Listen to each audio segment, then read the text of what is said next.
The biggest thing for me, and one of the things that's really benefited me, is I could see what the business did and how it worked when I wasn't actively pursuing a relationship with God, and then how that's changed when I am pursuing the relationship with God.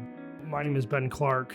I own Clark Brothers Construction out of Delton. I started my journey as a Christ follower at TVC about 7 years ago, almost to the week. And at that point in time, my business was really kind of in a low spot. There were a lot of things in my life that were really low, and the business was one of them. It wasn't doing well. It wasn't healthy financially, people. There were a lot of things like that. So in my whole life in that moment was just like, as I've heard Jeff Arnett say, reduce to prayer. That's really where I was at. I didn't have any place else to go. I was like, I don't know what to do, and I need help.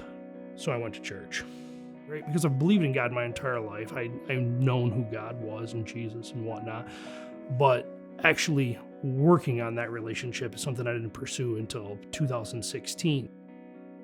He wanted me here. He wanted me to be here. So he knew that he was going to humble me to get me here. So here we are, and we're moving forward with it. And what I found when I started here, and then I started serving, and I got involved in that part of it, and I ended up in a tribe.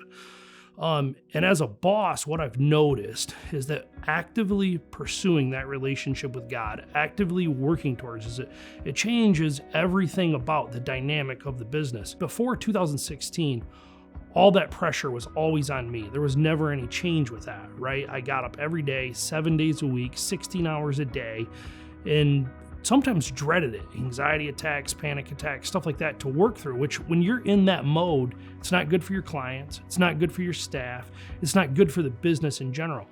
But now, in today's world, even when things don't go well, because things still don't go well, it's not like it's all just picture perfect all the time. But I know that I'm relying on God. I'm having faith in that. And I've seen a significant difference in not only being a boss, but being an employer and handling things in a way that I think Christ would be proud of from before 2016 and then after February 2016 when I started pursuing a relationship with God.